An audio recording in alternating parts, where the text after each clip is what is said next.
prevailing philosophy or school of thought, the allopathic, which describe disease to be multiple. Well, naturally, coming from an African gene or resonance, I cannot accept that. I don't even know that. But the African dictate, that jungle dictate says, look man, if we live in the forest without any clothes and without any money, life must be very easy. So in curing diseases, all we have to do is look at the cause of diseases. And we find that disease will be present if you're not eating the food consistent with you. Once your body is sent into the state of disarray, then you find there's mucus breaking down in your body. The mucous membrane is necessary to maintain health because it is the membrane that protects the cells. But when you break the mucous membrane down, it turns to pus and you expose the cells. Well, I learned that through my own deduction, my own sight, my own perception.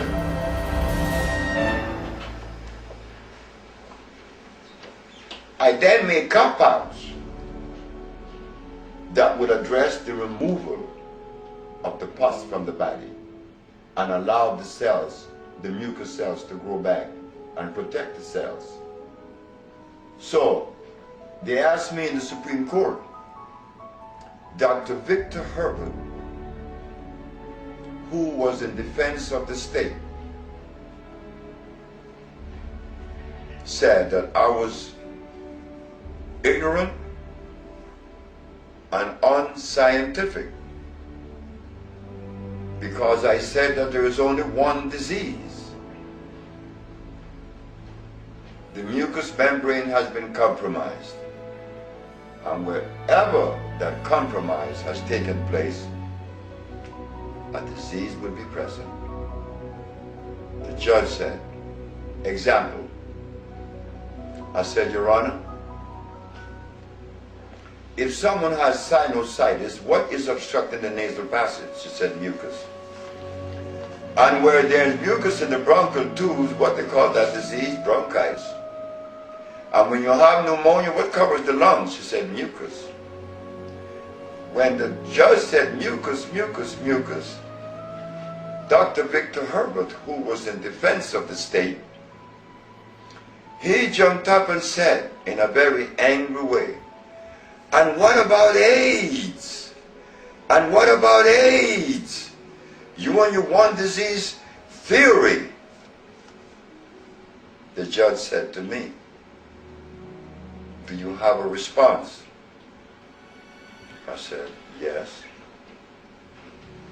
To begin with, Your Honor, I never rely on theory. You see, I have never been to school.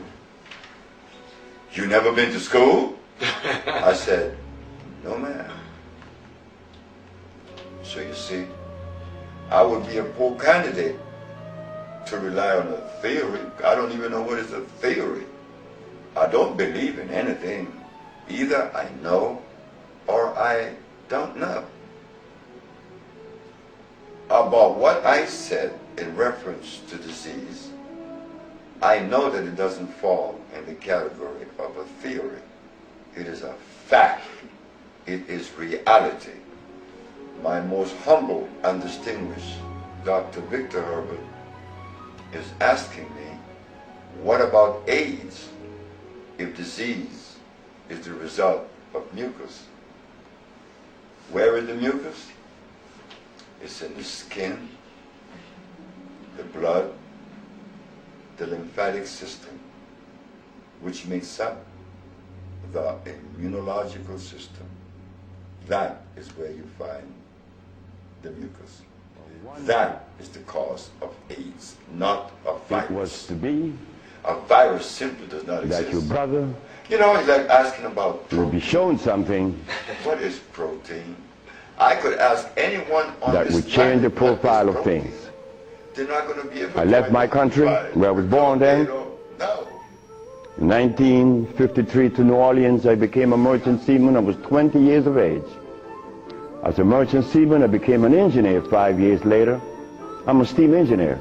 Don't ask me how I did that, because that's going to baffle you, because I've never been to school, and I don't read books. I don't read books now, nobody's book. I'm not even going to read my own.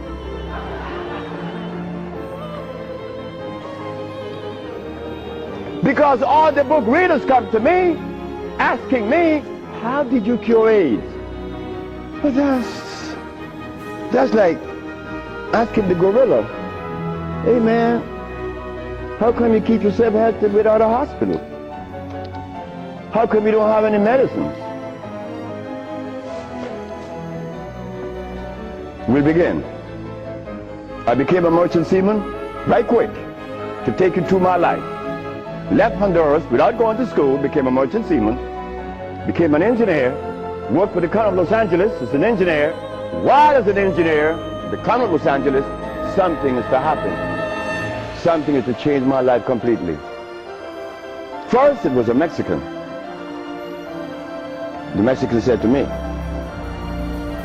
you're dying. I said, I know. How do you know? Because I fell out going to the bathroom a Sunday afternoon, and I didn't reach the bathroom. I got up off the floor. Something must have happened between there and the bathroom. But I had gone to the neurologist, the endocrinologist, the GER practitioner in Russia, in England, in Germany, in France, United States. And they were people that knows what it is about. They had the great big books on medical science. But my asthma and my diabetes, my impotence was kicking. What happened to the books? They read books. All the physicians that treated this boy read books of all kinds. Nothing happened. I goes to Mexico, and the Mexican have a goat in his house. Every 5 words it was bad, bad. And I'm looking around. The Mexican said, the goat bothering you? I said, no. You're dying because you are disobedient. Then he brought the Holy Bible. Honor thy mother and thy father, that thy days may be long upon the land. That's in the Bible, isn't it? But how could we honor our mother and our fathers when we don't even know what they were about? You don't tell that to an elephant, to honor his mother, because when he's born, he follows his mother and watch what his mother eats. Do you and I know what our mothers ate in Africa? We don't know, yet we dialogue. We dialogue on this level of intelligence because I know Plato, I know Aristotle, I know all about Diogenes, but you don't know what your mama ate.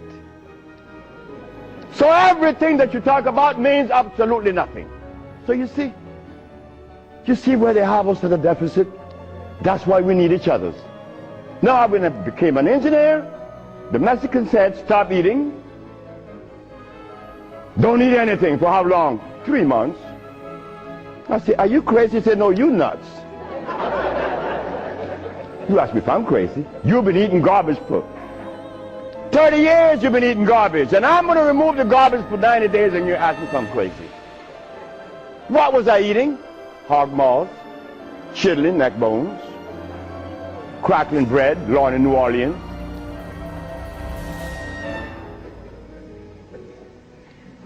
Eggs, because the grown-ups told me when my penis wasn't getting hard, eat eggs, drink raw eggs. And I did, by the dozens. And nothing happened. The Mexican said, don't worry about it, don't eat. 90 days later, I was no longer impotent, no longer diabetic, no longer asthmatic, no longer with glasses on my eyes, and this stomach hair was 42.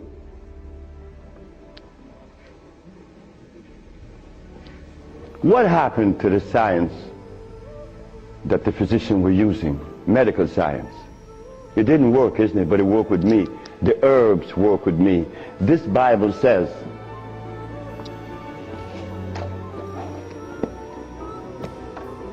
in the book of Revelation, it says 22 verse, and the first chapter, it talks about the herbs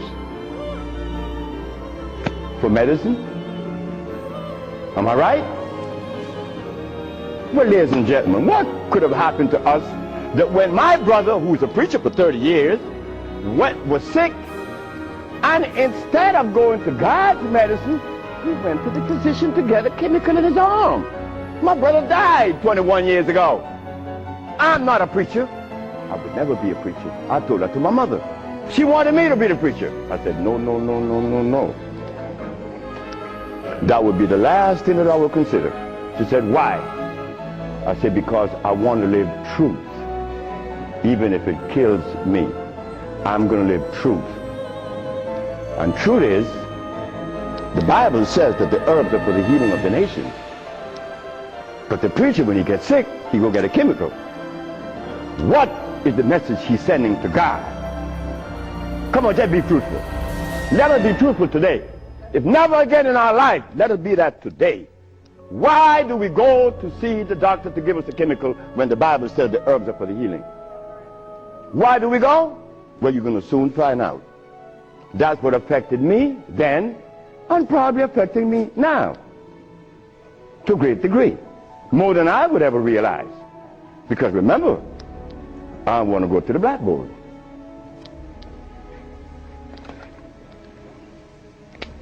Roughly speaking, Africa. Way overhead, we put America.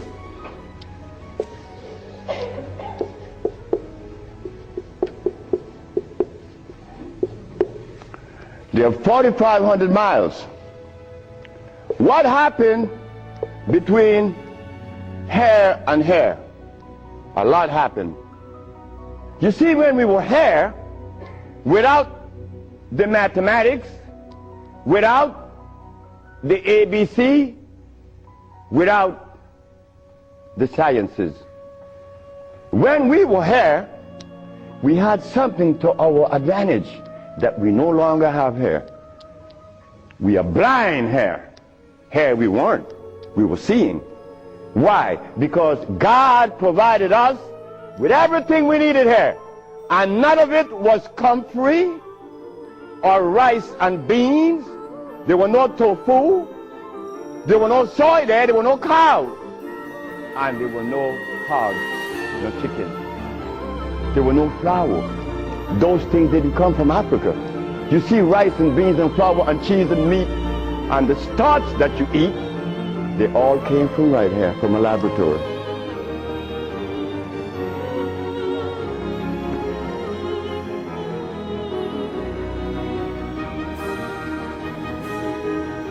Now, for us to eat, you have to have in your big skull the understanding of biochemistry. But when we were here, we didn't have to know anything about biochemistry. Why? Because God doesn't make poison. You see, God doesn't make carrots. Well, let me put it here. Stop the garbage. Anytime someone tells you that tofu is good for you, that someone that just gave that information to you has one eye open. But he's confident that when he tells you to eat carrots and you drink it, you have both closed.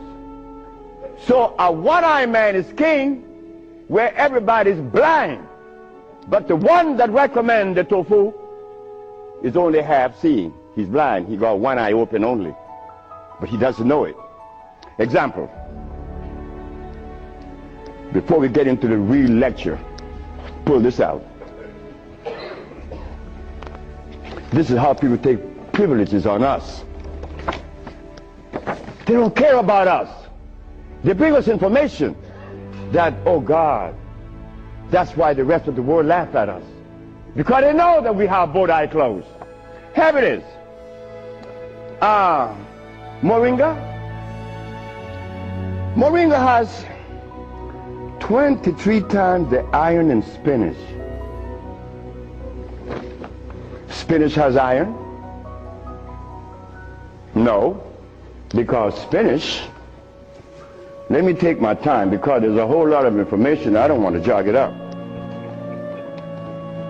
Anything that has a pH of 7 plus is alkali. Anything that has less 5, 4, 3, 2, 1 is acid.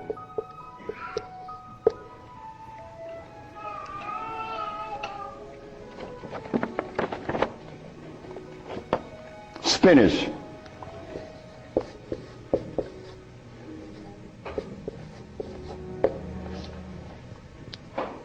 Acid. Why compare moringa with spinach? When spinach has a starch base, it has no iron.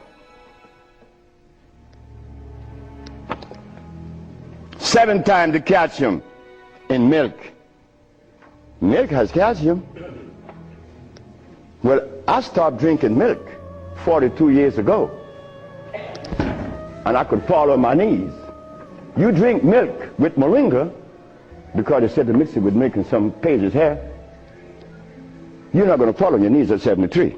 You're going to leave your knees down there. 11 times vitamin A that you find in carrots. Carrots has vitamin A. Carrots belongs on the acid side of life.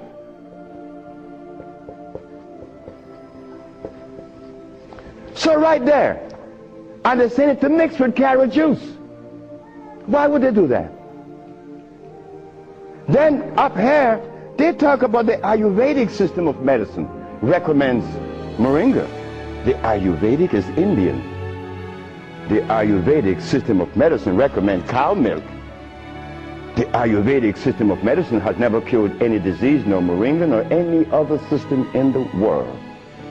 You know what this is like? When Steven Seagal tells me to come to his house because he had a headache for 5 years. Well, I knew why the headache was in his head. It was removed in less than 10 minutes. He had the bottle and said, "This bottle is powerful." I said, "Yeah, powerful, huh?" He said, "Yeah, the headache is gone." You know, he's a Dalai Lama, right? He wanted me to go to Kathmandu. Kathmandu? I'm going to go to Kathmandu. To do what? Talk to lamas. Lamas for what? What am I going to talk to lamas for? They couldn't cure your headache that you had for 5 years. The lamas need to come and see me, not me, the lama. I was a Seventh-day Adventist. I listened to no one but those things that came from the church. Well, if I was to listen to the church today, the Seventh-day Adventist, I'd be eating tofu. I'll be sick. You see? I'll be eating tofu. If I had gone to school, I would have become a medical scientist.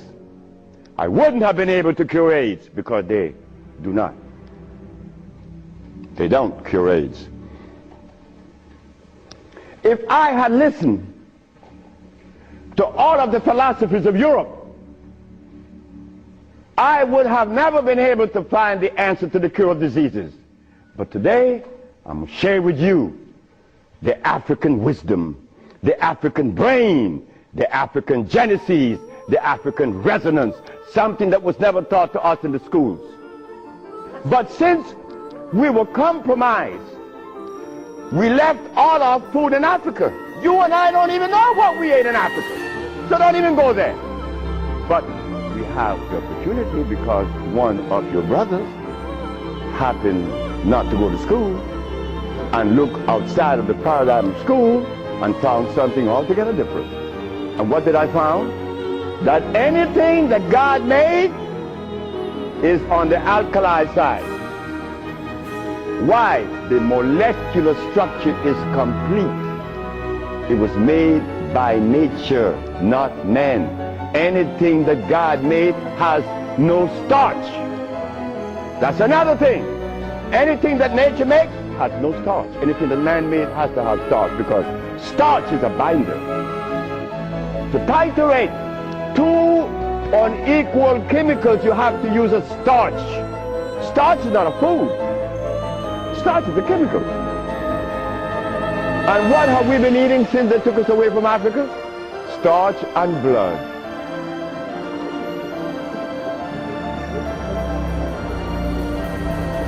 Starch and blood. We didn't eat blood in Africa. Gorilla doesn't eat blood. He eats leaves and berries. But gorillas are sane. They listen to each other, and they have a society well put together. Well, Sebi, when he became the engineer, and he found out that the pH value of things had a lot to do with healing and the properties that's to be used, I was happy. I used to run home. Guess what I found? I found that the herb that everybody's talking about is acid, and everybody's using it. What herb is that? Comfrey. She said, what? I said, yes, it's on the acid side.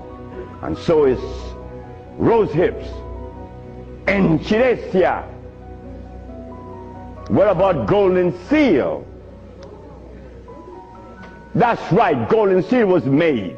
It's like the stick that you put in your mouth. They call what? What they call it? The chew stick. What they call it? Liquid stick. Everybody have liquid stick in the mouth, right? But liquid stick was made. It has 50 times more sugar than does sugar itself. It has glycerinic acid. You see, we didn't have to study biochemistry in Africa, because everything we had there was on the alkali side, so we could eat anything. But when they brought us here, you know, put some clothes on now. And after they put the clothes on you, come here, boy. You got to get in front of this classroom. You have to learn this ABC stuff. But hold it now. Gorillas doesn't take their cubs to be trained by polar bears. Gorillas train her own cubs. The gorilla way. But no, you and I, our parents couldn't do better. They had to take us to the school because they wanted to save us, you know, protect us, because that's mother. Mother doesn't want child to suffer. So mother was shown that if child didn't go to school, they'd be illiterate, and the society is made up where you must go to school if you want to buy a Mercedes. But in our society, school, what you mean by school? We don't have such animal. We build things.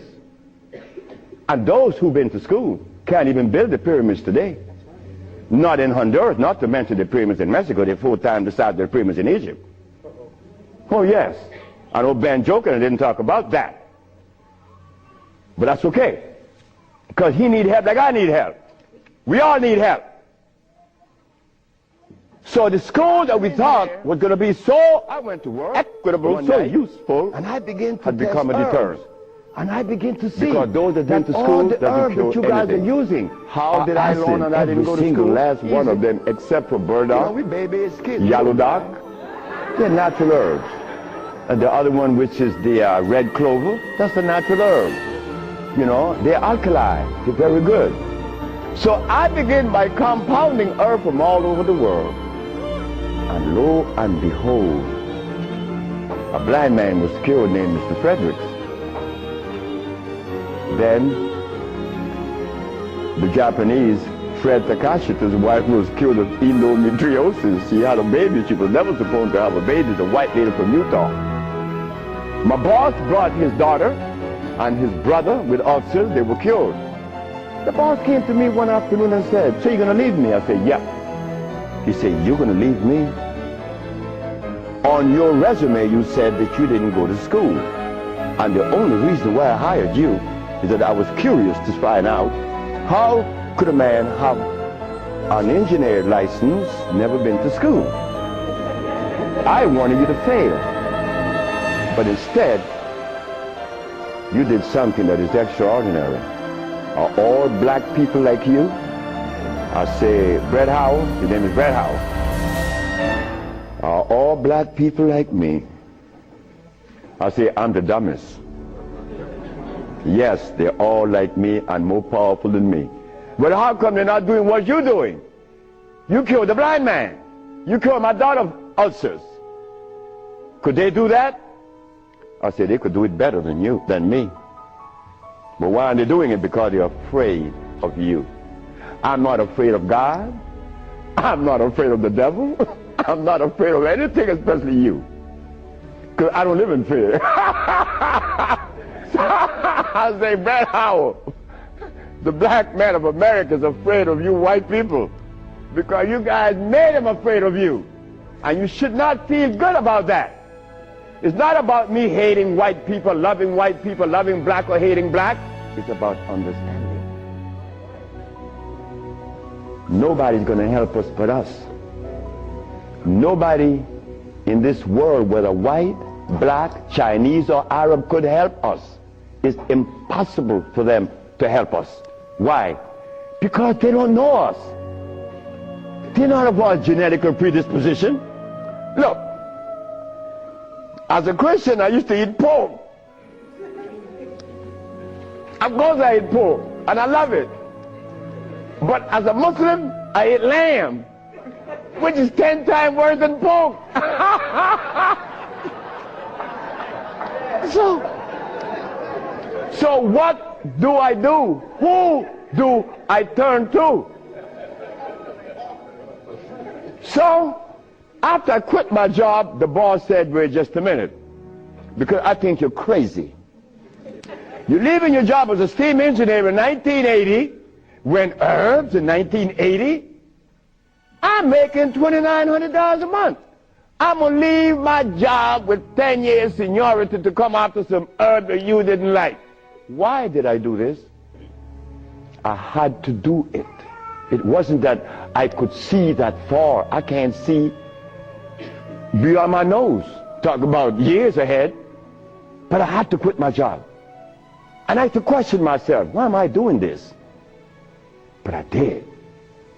And 1980, the boss is looking at TV, 1987, on the 10th day of February, and he see CNN, Alfredo Bowman, a.k.a. Dr. Sebi, is arrested for practicing medicine without a license, selling product not approved by the FDA, and claiming to cure AIDS and other diseases, which is a fraudulent claim.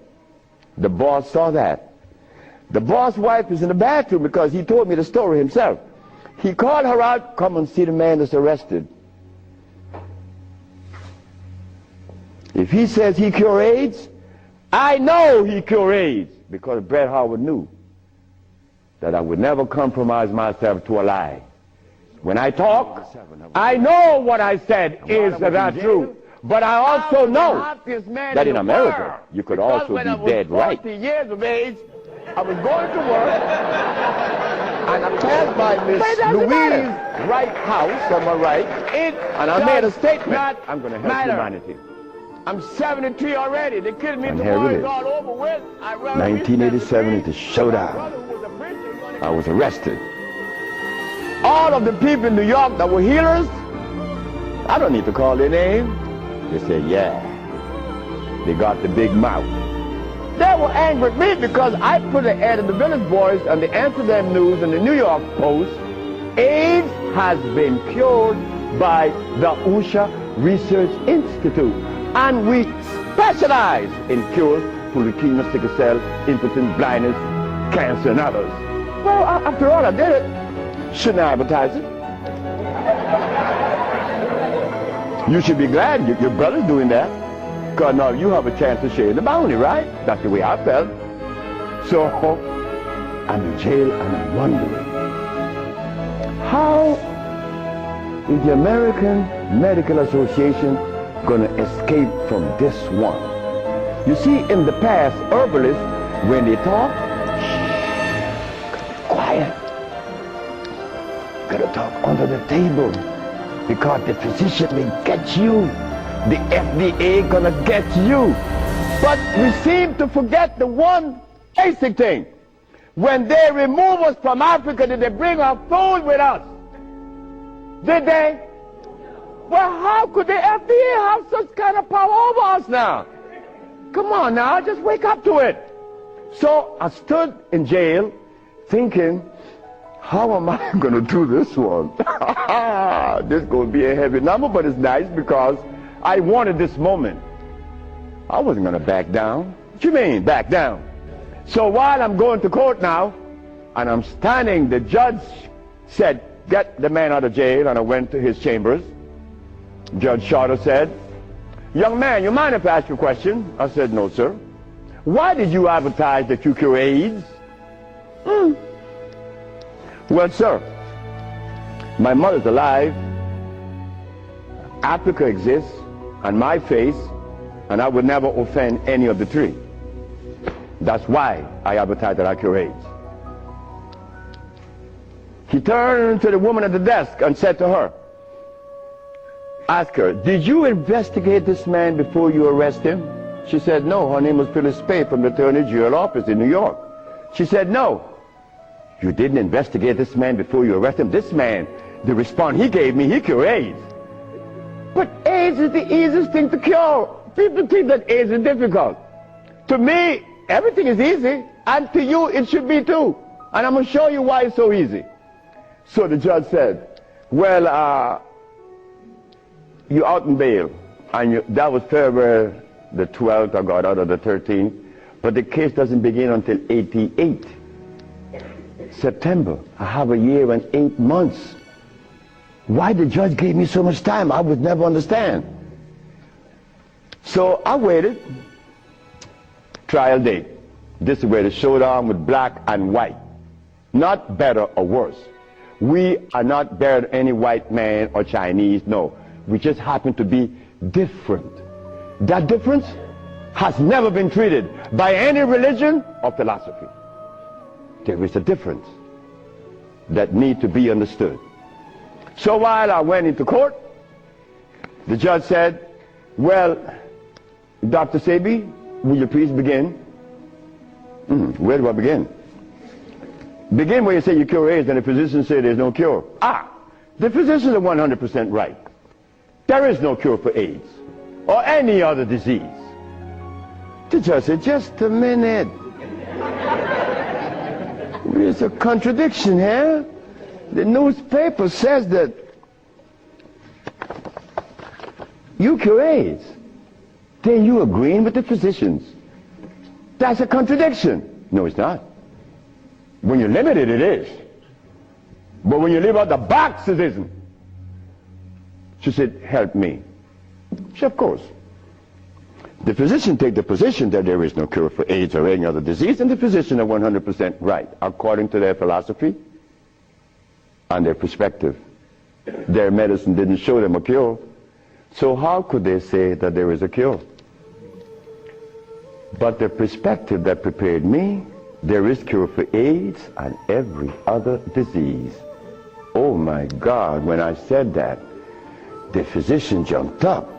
Your Honor, Dr. Victor Herbert said, Your Honor, what other perspective could there be? After all, you know, there's a patent on us. The FDA has a patent on us. You cannot talk. The FDA talk, you shut up. Oh yeah? Well, I'm gonna find out. So, the judge said, what perspective is yours? Dr. Victor Herbert, Dr. Bonanno, and Dr. Christopher said, how could there be another? I said, there is another, Your Honor. And what is the other? the African bioelectric cell phone.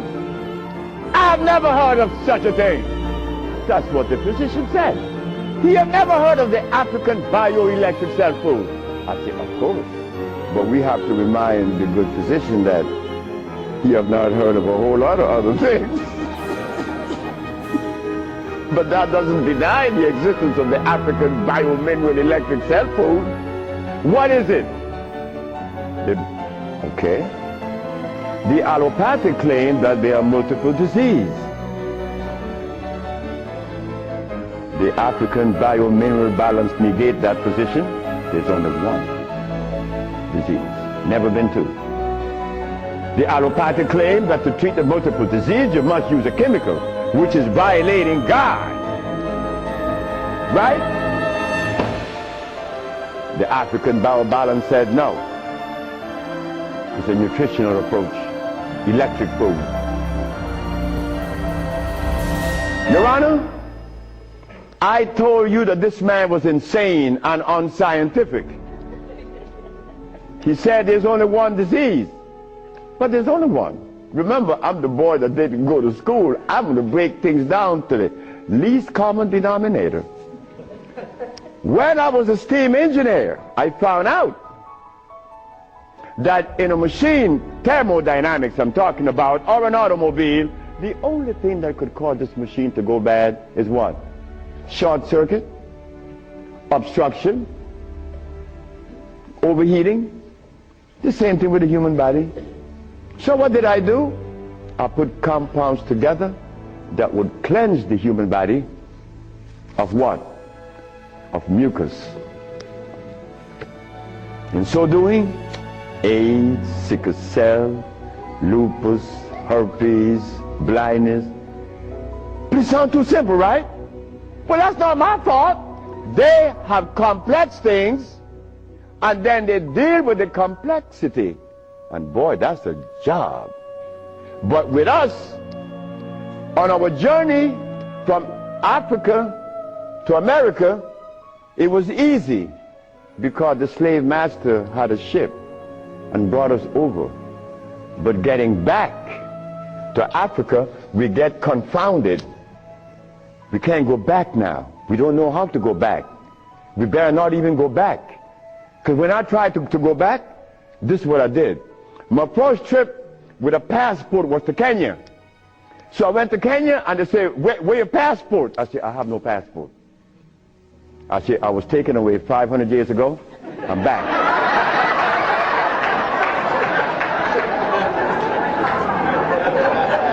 When I left, I didn't have any passport. So why are you asking for a passport now?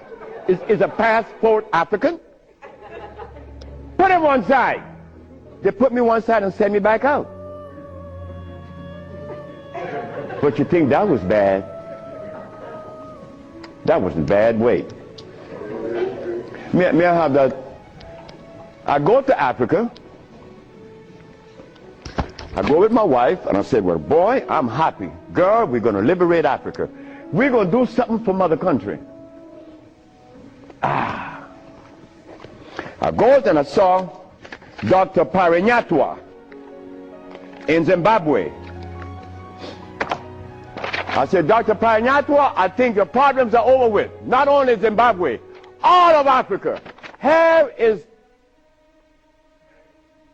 Hospital Vicente di Antoni, is an Italian hospital. Department of Blood and Laboratories. Oswald Savala, HIV positive on the 25th of November of 1993. 17th of January of 1994, HIV negative. This boy named Alfeo Lagos, this from the Red Cross, the Honduran Red Cross. It says here that this boy, it doesn't show any date of which he contracted AIDS. Why? Because he was born with AIDS. But down here it says he's negative on the 19th day of January of 1995. Another one. This one caused a laboratory to call for me. I thought it was funny. This is the next one, the other one. His name is Alex Suarez.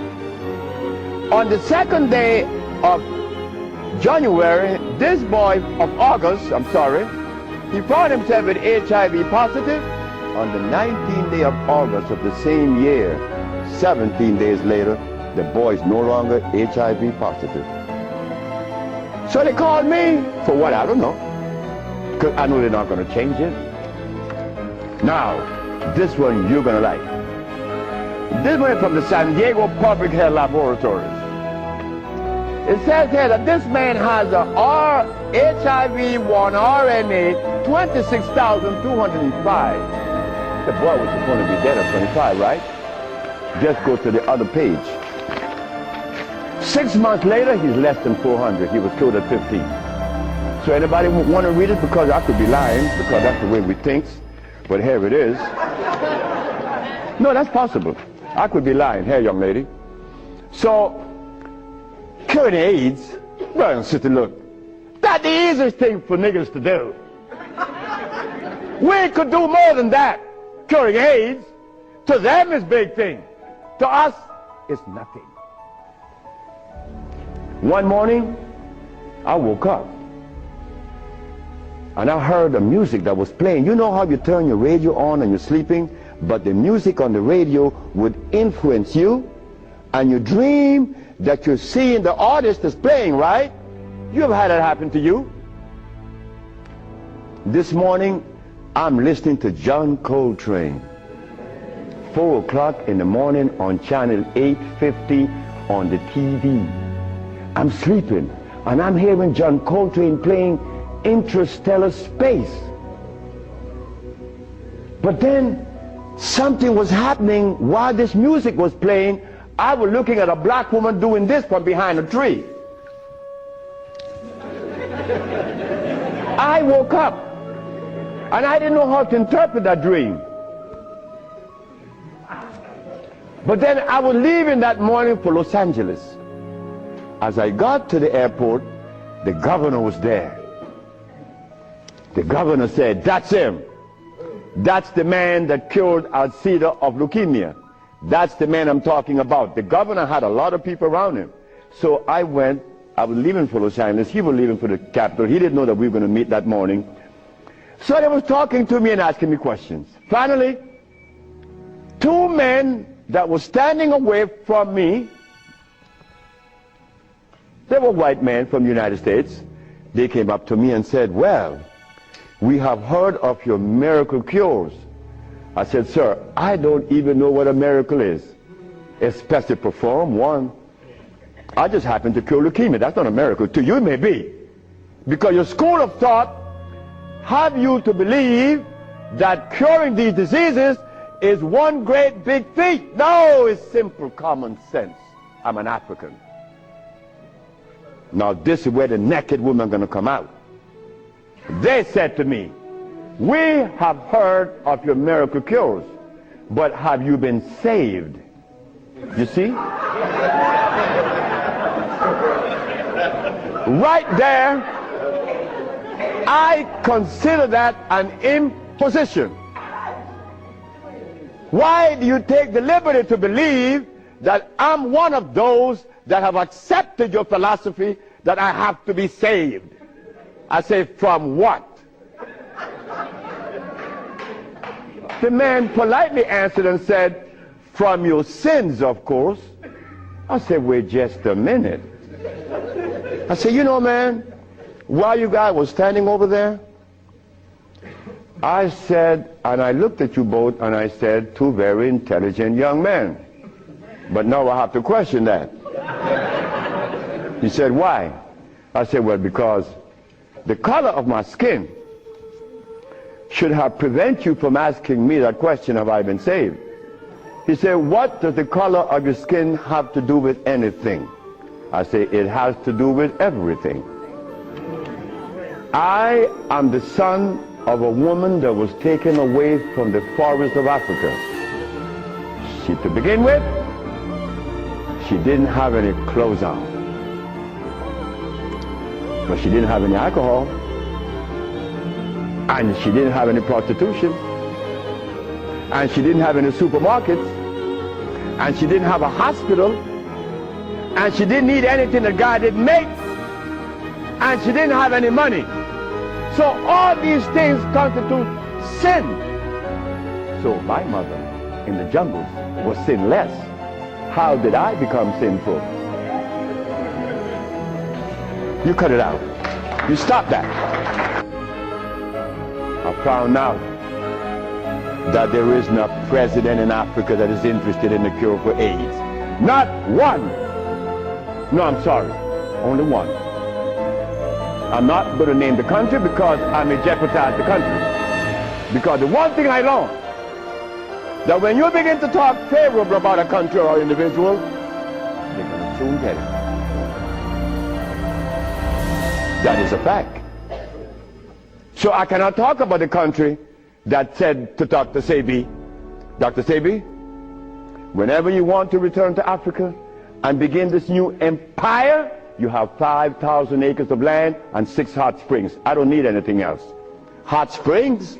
5 hot springs with 5,000 acres of land? We could grow food. We could make the best dress. I said, sir, I am not going to come to your country unless I'm able to grow marijuana. He said, marijuana? He said, wait just a minute. He said, I can't do that. I said, well, the compounds I've been giving your nephew that was autistic, that now is talking, was marijuana. And as for you is concerned, when I came here, you weren't walking. You were dying. Now you're running up the steps in the presidency. Yes, marijuana. That's a God's product. That's not cigarettes. You see what happened?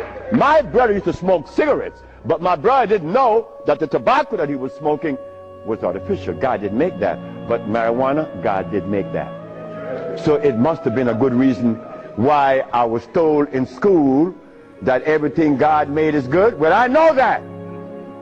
I live that. And I always will smoke it for as long as I live. Why? Because I have that right.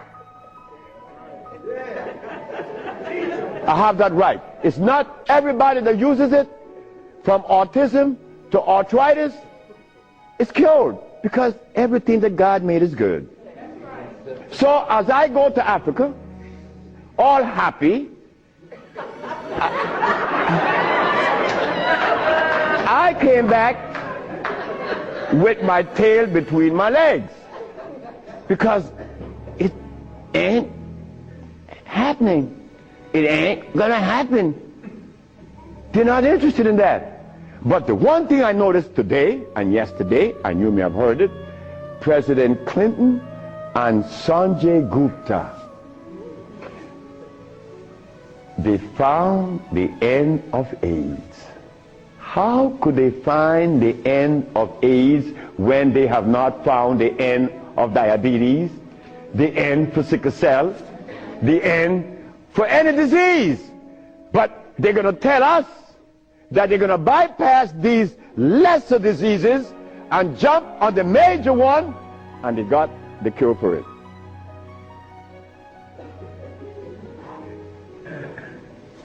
I got documents to substantiate that I cure AIDS, right? So what's up? What's up? Well, I'm going to show you what's up. When I was in Zimbabwe, the Department of Health said, why do you come to us saying that you could help us? And your leaders in America didn't help you. My leaders in America? What do you mean by that? They mentioned Minister Firecott. I said, just a minute. I don't follow any man. I follow women. And I don't follow sick people. Because if I follow sick people, then I got to be sicker. I go to Brazil. They say, why don't you, if your leaders didn't help you, why should we? I say, my leaders, again, they brought these leaders in front of me. And they mentioned something like Al Sharpton and Jesse Jackson. I say, oh God. I say, why you all ask me about these people? I never knew of Jesse Jackson or a Sharpton or Oprah Winfrey promoting something that is equitable and good for the black community. That's never been. What they could do is march. That I know. But why do you ask me about it? I'm asking you, why can't you incorporate this in your repertoire? You said me, I have no leaders. My leader is my mama. The biggest testicles on anybody I've ever seen, it was on my mama. So don't ask me about leaders. I don't follow leaders. I never was part of that thinking. I don't need anyone to lead me someplace. So now I'm asking you, what do we do now? At your age, are you going to call Oprah?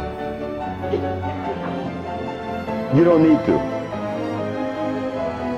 She could advertise 1,000,000 pieces, broken pieces, right? But that's fine. But she cannot advertise the cure for humanity. But there's one little dude that got himself in trouble. And he was totally unaware of what was going to happen. This little dude, I'm home with my wife, enjoying myself, a Sunday afternoon, looking at TV, somebody threw a rock on my window. It's Randy Jackson. What does he want? My brother want to see you. Your brother? Michael? Okay. I went. Well, he's sick as hell. Well, I treated him, and he got cured. He saw it, and he was encouraged to take me to the Rayborn building on Capitol Hill. Oh my God. This is going to really confound you. Michael Jackson took me to the Rayborn building on Capitol Hill on the 31st day of March. March. It was March, 31st day of March of 2004. I said, why are you taking me there? Because you cure AIDS. I said, but what makes you think that they are interested in that? What makes you think that the world is interested? I don't care if it's any country in the world, they are not interested. Especially Africa. They were never interested. AIDS isn't killing Africa. Hepatitis C is killing Africa. All of West Africa is the red line for hepatitis C. What you talking about? But they're Muslims.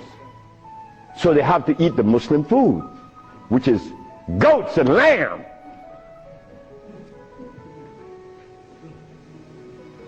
Go tell them that the Arabs played a trick on their brain. You cannot do that. You forgot, right? I'm in the Rayborn building. Who is present? Sheila Jackson Lee from Texas, right? John Conyers, Illinois. Or Detroit? Jesse Jackson Jr. from the House of Appropriation. Our most beloved President Bush. No, we have to give him credit. And no African government ever given me the privilege to practice herbology. Bush did. Bush appropriated $5 billion to fight AIDS in Africa, right? And the African government didn't appropriate one dime. They didn't want their brother to do it for free. So Bush stands out way above there. Bush gave $5 billion, and Jesse Jackson Jr. is there. So when I go to the podium and I say, fellas, y'all don't have to look for the cure of AIDS anymore, here it is. Jesse Jackson Jr. did this.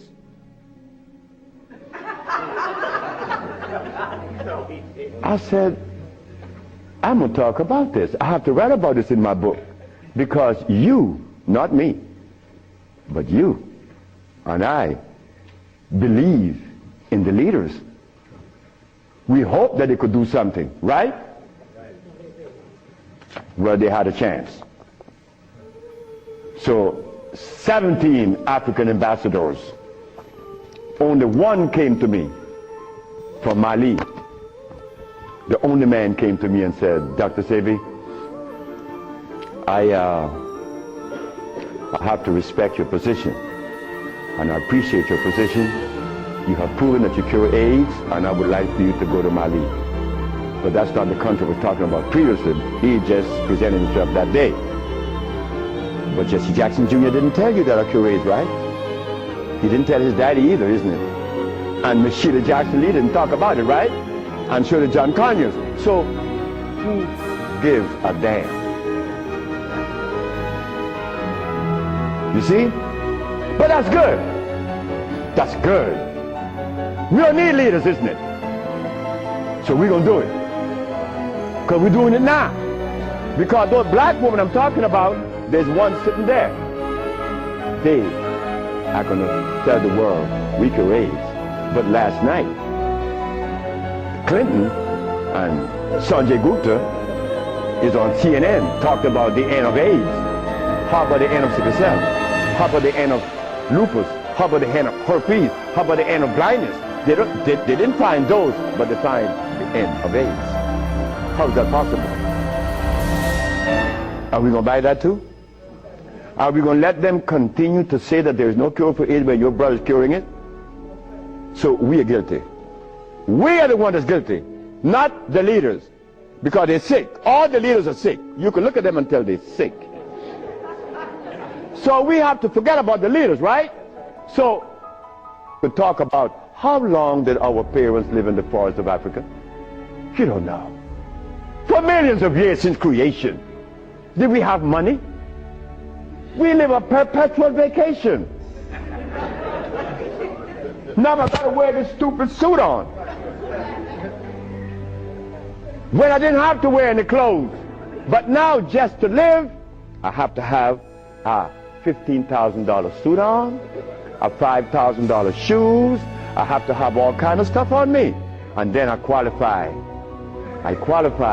Do you have a master's degree? Man, I didn't go to school. Oh, put him aside.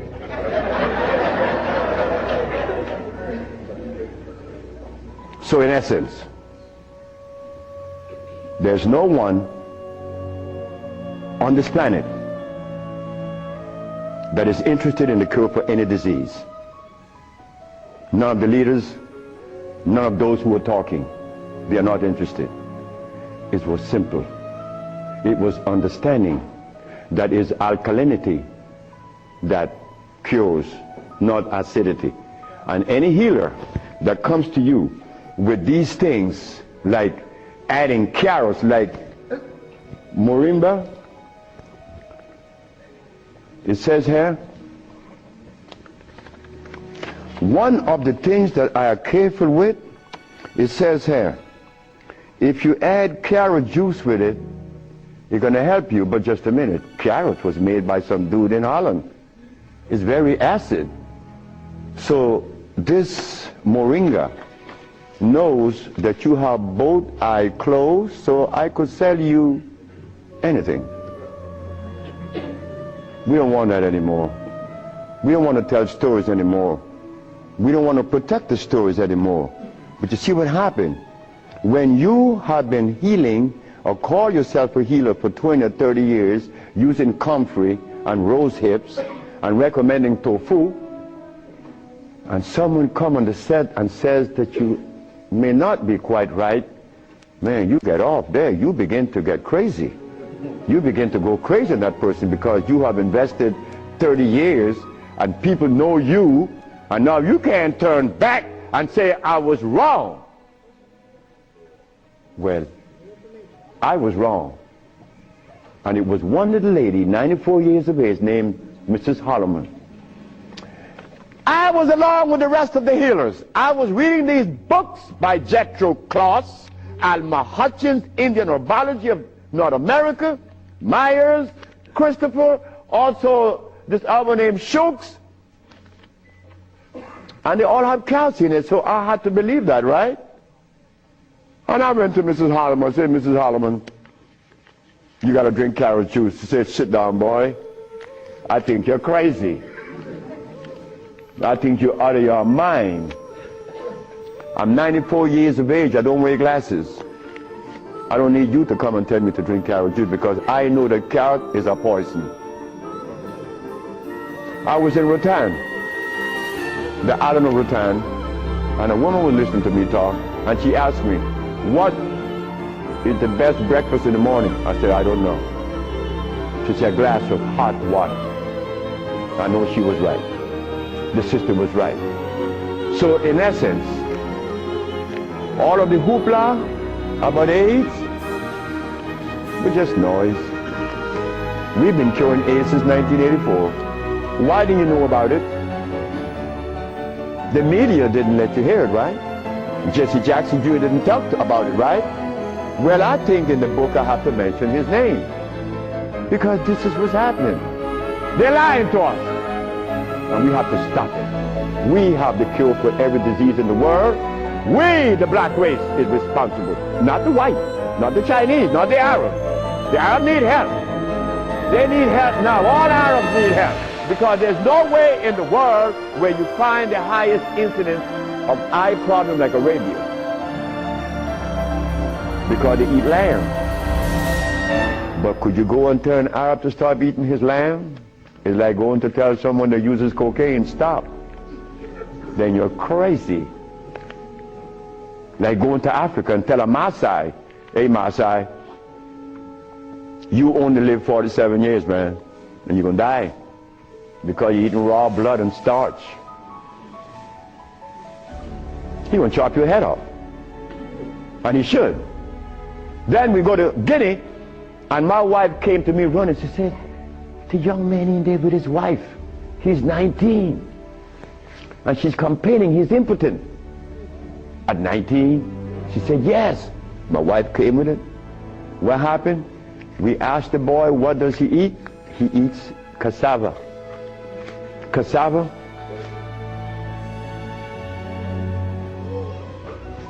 We say raw? Yes. Go to Guinea. It's a what? Cassava.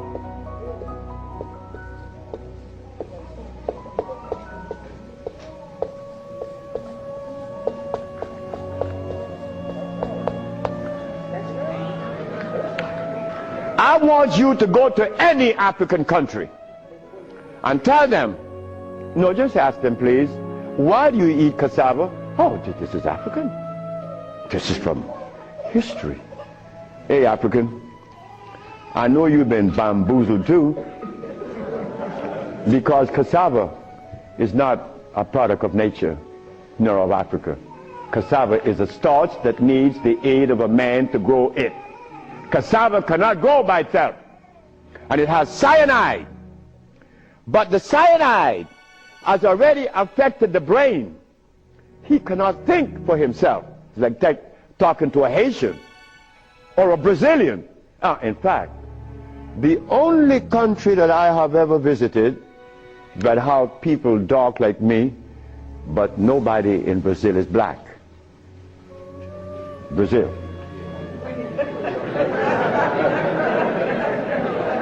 If you go and research the census of Brazil, you will never find a black person in Brazil. Everybody is white.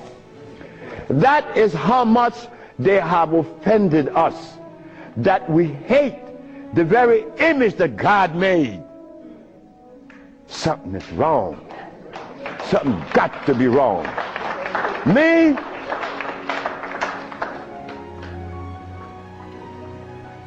I was a very good Christian, and a very good Muslim, a very good Buddha. And I wanted to join the,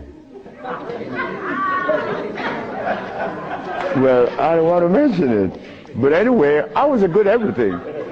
But what I found, that they were feeding me the wrong food, and I had to deny all of them because they feed us garbage. There isn't a religion in the world that have fed the black race in America or anywhere in the world the food that is consistent with their cellular predisposition. So if you, my religion, is feeding me the wrong food, then what is the message you are sending? It's like putting gasoline in a diesel car, you would not get to South Philly. No, you're not. You're not going to run right. But we eating starch and blood, and we want a dialogue. Dialogue based on what? I mean, come on now. We are the remnants of what world? Let us try to bring it back. We can't challenge each other. The only thing we have to offer each other now is love. But to get to that point, a sister told me the other day, because I made a statement in the church, a brave woman stood up and asked me, Dr. Sebi, what have you learned from the entity that you are forwarding to us now? What have you learned from it? I learned to kiss everybody's butt. And I meant that. It came out that way in the church. Well, I had to give it that way, because that is the way it came to my brain. I kiss everybody's butt. It's easy. You see, it makes it easy. When you start kicking it, somebody's going to do something to you. And when you start kissing it, they reward you. So this sister came to me, and she was very smart. She said, do you literally? I said, drop your panties.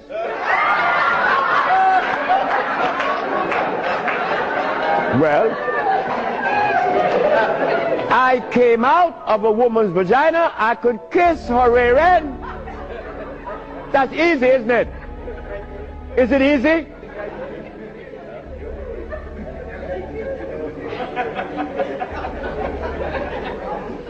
See, I have no what you all call shame. I don't know what that is.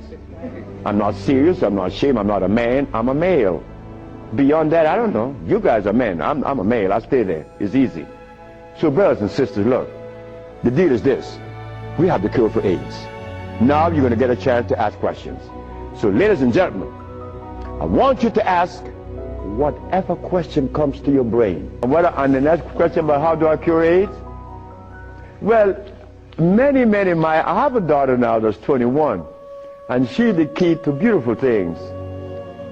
She's the daughter of this woman. Her mother hated me, and with all rights. The woman was right. Oh God, she was right.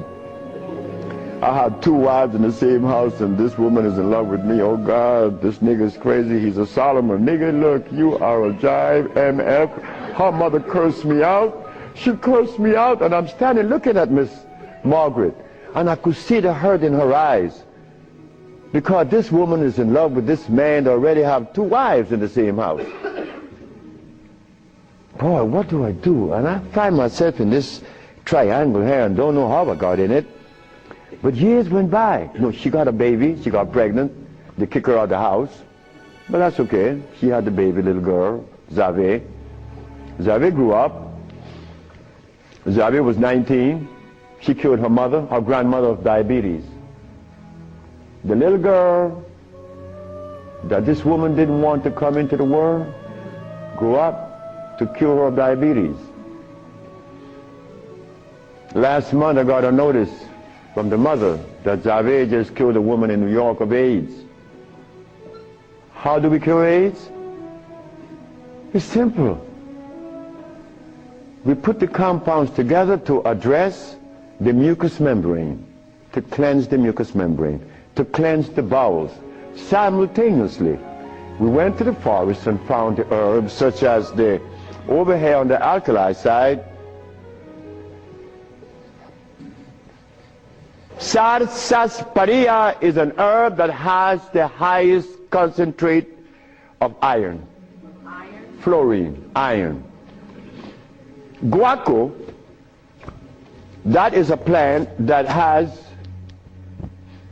I thought I had a stick with me because I'm always chewing on it. This is guaco. Guaco is a plant that would definitely strengthen the immune system because it is iron again. But it has potassium iodide. No, potassium phosphate, not iodide. Iodide comes from the ocean. Kankansa, that's an African plant. Cancansa is an African plant. This plant has one of the highest concentrate of what? Potassium phosphate. Those are just few of the plants. We use about 40 some odd plants to cleanse the body, strengthen the immune system, and electrify the system, because you want to electrify the body.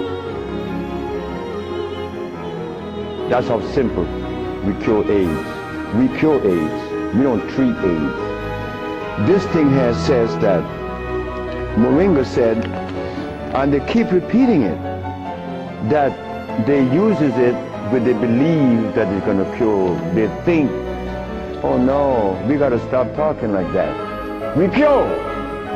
That's how we got to stop talking. If you don't cure, get out of the way. Because you're lying to people. Next question. The brother. Peace and blessing.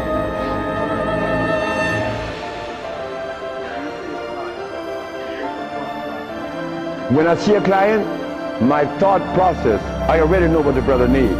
Like the Mexican knew what I needed. The Mexican said, you're dying because you have disobeyed. Without, unconsciously you disobeyed. So when a brother comes to me, I already know what the brother needs. I don't need to go into a whole bunch of scientific jargons and intimidating the brother by putting light in his eyes, iridology.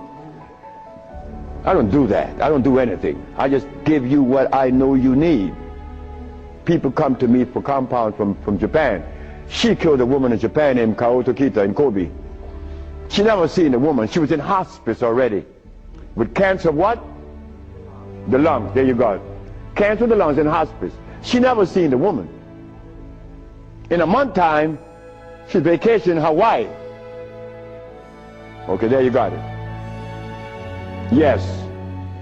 Her than you. Yes, the sister.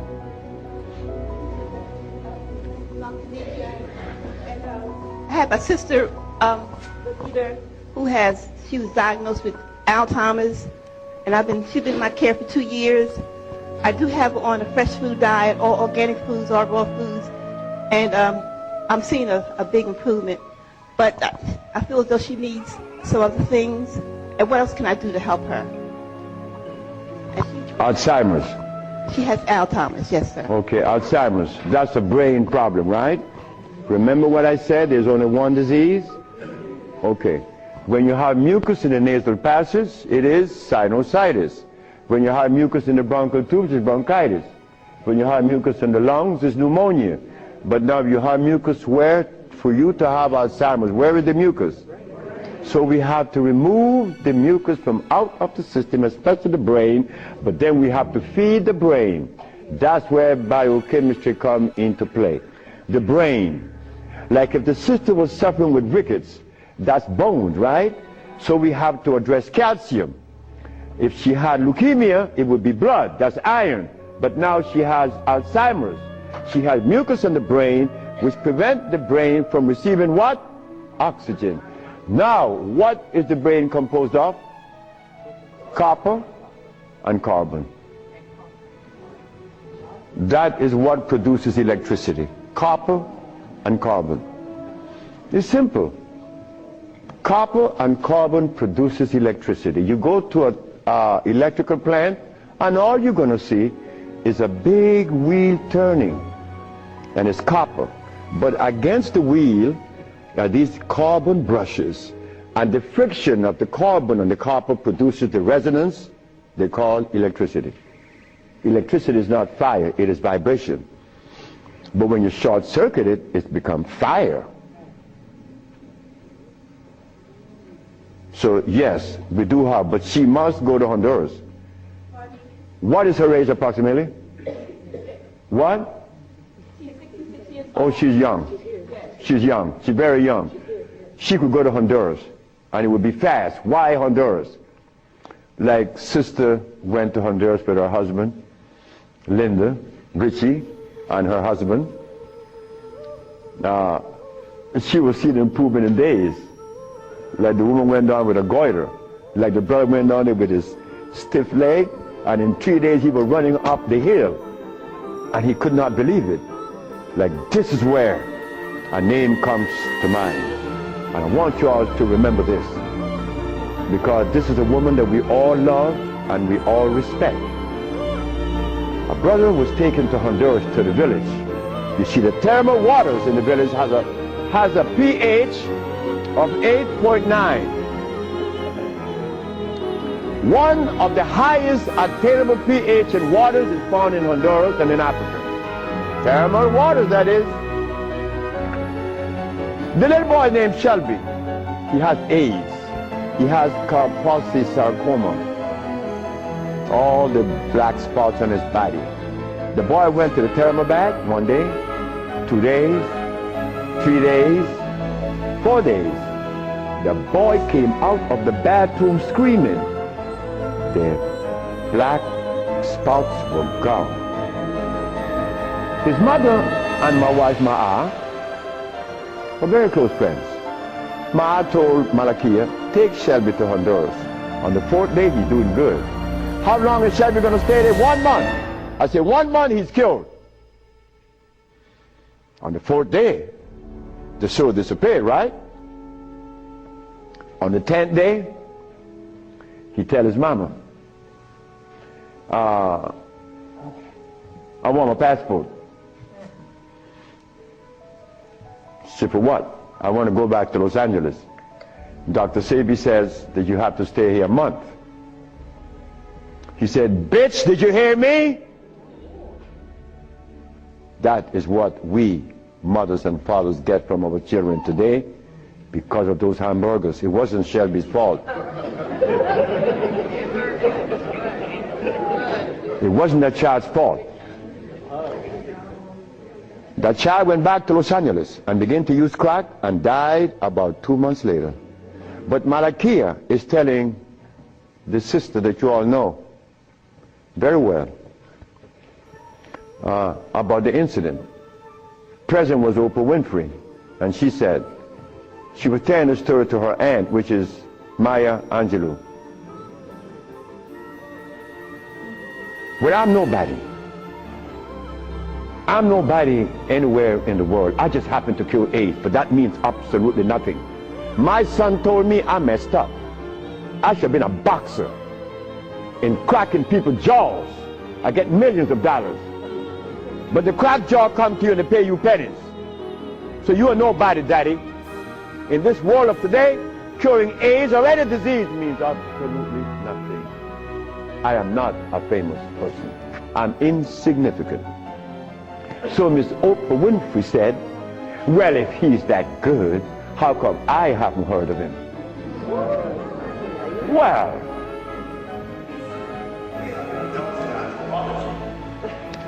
I'm not famous. We know all about archaeology and paleontology. History, oh, we know that. We know all about Sophie. My book we know all about Queen Nefertiti I know she not and Ramses II. But we forgot something. That in trying to utilize components from Egypt, we didn't notice that Egypt came and left. And we are left with today. So now, we're going to have to extrapolate from our brain the components that we need to propel us into the future today, not yesterday. That's been gone. Tomorrow hasn't come. Today is right now. But today, we are faced with a situation. A situation we call conditioning. We all are victims. We are victims of a philosophy that came out of Europe on many, many, many levels. When we refer to God, we have to look to Europe. When we refer to our diet, we have to look to Europe. When we refer to thinking, we have to read Socrates and Plato, Aristotle and Diogenes. But if you go back into your library and try to extrapolate from Diogenes and Socrates and extrapolate components that you could add to your life now to make it better, and you will find nothing but a bunch of words. Words that you can't even use now, but you read them. I read Socrates, I read Plato. I know all about Diogenes and John Stuart Mills, and I remember these names because he repeatedly used them around in Los Angeles. So I said, now why is it that it is necessary for me to even speak English? I'm not an Englishman. We said that the human body is electrical, right? Are vitamins electrical? They're not. They are made from oxides. So when we take a vitamin or protein,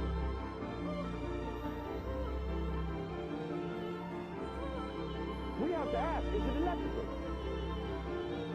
And if it's electrical, it has to have a fixed amount of what? Of electrons. That's right, brothers. How many electrons does protein have per atom? Dr. Steinberg at the pediatric hospital told me, I don't know. And why do you ask the question? I said, but Dr. Steinberg, you recommend protein to Akira Stroud that had sickle cell anemia. So you will give the child something that's non-electrical. And something that has what?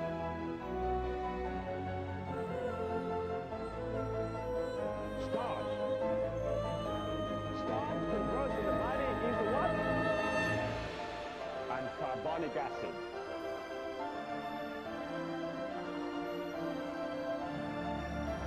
Meat, uric acid. Milk, lactic acid.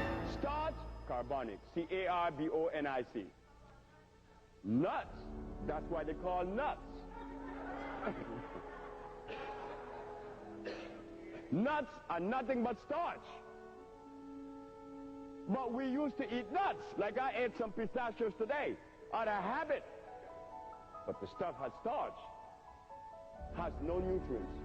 Starch is acid. You see? But that's okay, because the brother like myself, like you, the information that we have on nutrition came from who? Europe. The information that we have on life came from who? Europe. But have we begun to question Europe? No, we have not. So it is time for us to question Europe now, because our life is at stake. And I'm not going to allow anyone to face me, whether with a religion, a philosophy, or a food. You're going to show me that this thing is connected to God. If it's not, get away. Thank you, Dr. Sebi. And thank you very much. If I take a substance known as kava kava, I would be stimulated where it looked like I'm getting energy. But the fact of the matter is, it is obstructing and it is adverse to my central nerve system. Guarana, kava kava are two substances that you don't put in your mouth. Why? Because they were not made by God. Noni juice. I've been hearing noni juice now, like I heard about golden seal, like I heard about aloe vera. Don't you remember 10 years ago how aloe vera hit the market? Everybody was saying the big bags of aloe vera and buttons and all kind of stuff. The panacea for disease was aloe vera. And before aloe vera, it was Pau d'Arco. Before Pau d'Arco, it was golden seal. And now it is what? Noni juice. Well, all you have to do is drink yourself tons of noni juice. But who made noni? The same man that made the African palm oil.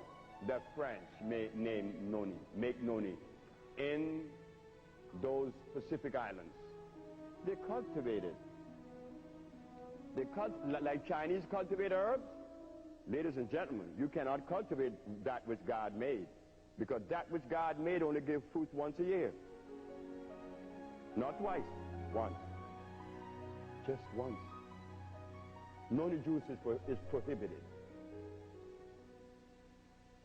God prohibits it. Noni juice cures nothing. It doesn't give you any energy. because it doesn't have a complete molecular structure. So therefore, it is non-electrical. Don't take my word for it. Take a drop of noni juice and put it under an electron microscope, and there is nothing in it. When I was arrested in New York in 1987, on the 10th day of February, about around 11 o'clock, I had handcuffs on me. And I was taken to jail. The precinct, anyone know New York? Right on Flatbush and this other street, then before you get to go up on the bridge, there's a precinct. And once I get inside, naturally, they have to fingerprint me, right? So the policeman who's going to fingerprint me is a white policeman, Caucasian. He looks at me and he said to the detective, oh my, you guys just messed up. They said, why? Because this man really clean. I looked at this man with a fingerprint and asked him, how do you know? I never seen you before. And every patient that ever passed through that clinic, I know. I didn't see your face. He said, well, I had gout. I had gout for 10 years. And I sent a black policeman to tell you that he had gout. You gave him the medicine, I took it, I don't have gout no more. That's how I know the detective messed up. I said, but sir, why didn't you come? He said, I didn't come because I don't know if you love white people. I said to him, when in history have you heard that black people hate white people, or Chinese, or Arabs, or Eskimos? We're just not on the business of hating anyone. What you have in your midst today in America is anger.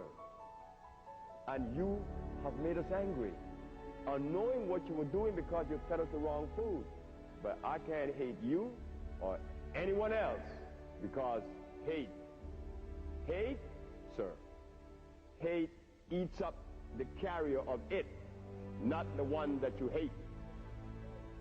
Well, Mr. Gray, sitting behind you, is a young man that took another young man to see me in Honduras, Professor Simmons, George Simmons. And he had prostate cancer, hip cancer, diabetes, lungs inflammation, all in one body. And he came there with a cane. Yes, Professor Simmons came with a cane. You understand? The boy was little out of whack like I was. 4 days later, I made a mistake. 4 days later, I said, Professor Simmons, you see, he threw away the cane. He said he didn't need it anymore. There's Mr. Charles Gray could testify to this. I said, on the 5th day, I said, I want you to go see this river that runs behind my house. Well, when I took Miss Denise Murray, she looked where she had to go down. She said, I'm not going there. Denise said, I'm not going to go down there. Guess what? Professor Simmons went down and run back up. 5 days after he came to me with prostate cancer and hip cancer. He was 65 then. So what do we have for cancer? That we have the same thing we give the man with pneumonia. We have the same thing we give the man with diabetes. We have the same thing we give the man that's crazy. We have the same thing for everybody. But is there a herb, doctor, that you could take? Some herbalists recommend certain herbs that will destroy tumors. There is no such thing as one herb that addresses a disease. It's a therapy. It's a cleaning therapy. What is called a chelation, an intracellular chelation. The young man said that many herbalists recommend a specific herb to cure cancer. or to remove the tumor. I don't know of any herbalists in America that have cured cancer or tumors. So whatever they're recommending is a recommendation. So actually the chelation is the key. The chelation is the key. How am I going to remove cancer if I don't get to your guts? How am I going to do that when the very debris that caused the cancer is still in your stomach? So what herb in the world is going to do that?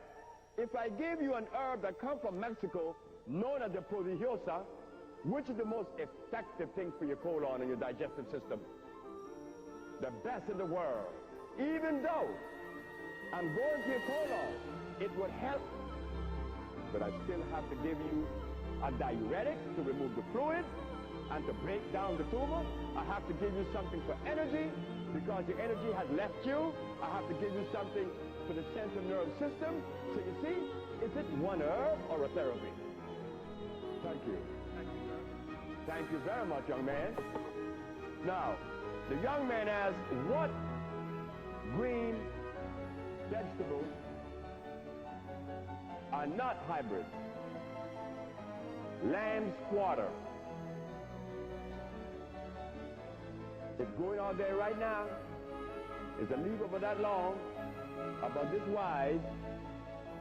It tapers off at the top. You can see it all around Philadelphia. Lamb's quarter. Who knows it here? Uh-oh. There's a lady. There is a lady that knows the herb or the plant. That is energy. That gives you energy because God made lamb's quarter. What other green vegetable exists on the planet that is nutrient? Well, I took Miss Denise Murray to a natural spinach.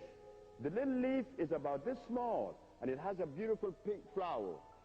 That's the only one that I know in Honduras beside this one. But I just remember another one that the young lady just screamed out and said, dandelion. That is a very good herb, young lady. Thank you.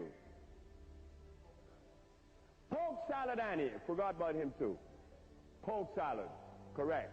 So you have 3 or 4 now. You have the lamb's quarter, you have the dandelion, you have the poke salad,